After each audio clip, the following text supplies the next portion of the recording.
Explosions go off in Gaza and in Israel. The likelihood of an immediate ceasefire between Israel and Hamas looks rather dim. It's unclear what terms either side would even agree to. Secretary of State John Kerry's framework for a ceasefire was unanimously rejected by the Israeli cabinet and ripped by critics. One Israeli newspaper called it a betrayal, but back here in the United States, administration officials are going all in to defend Kerry, including National Security Advisor Dr. Susan Rice just minutes ago. We know these misleading reports in turn raise concerns here at home in America. The reality is that John Kerry, on behalf of the United States, has been working every step of the way with Israel in support of our shared interests. Barak Ravid, a reporter with the Israeli newspaper Haaretz, obtained a draft of the plan. It called for a 7-day humanitarian ceasefire and discussions of issues that the Israelis felt favored Hamas, such as working on ways to open the border crossings in Gaza. I want to bring in Barak Ravid. He's diplomatic correspondent for the Israeli newspaper Haaretz. Barak, good to see you. There's been a lot of criticism towards Secretary of State John Kerry and the Israeli press about this possible draft, the ceasefire proposal that the Israeli cabinet rejected. I'm assuming that you feel it's completely dead. Why? Well, first, I want to start by saying that, you have to admire John Kerry, and I'm not being cynical here, okay? John Kerry is a true friend of Israel. He's doing 100% effort, 100% motivation.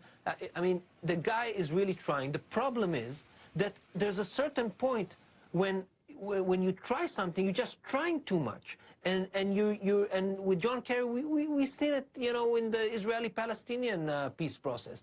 John Kerry thinks sometimes that the only reason that something hasn't happened until right now is because John Kerry still hasn't dealt with it.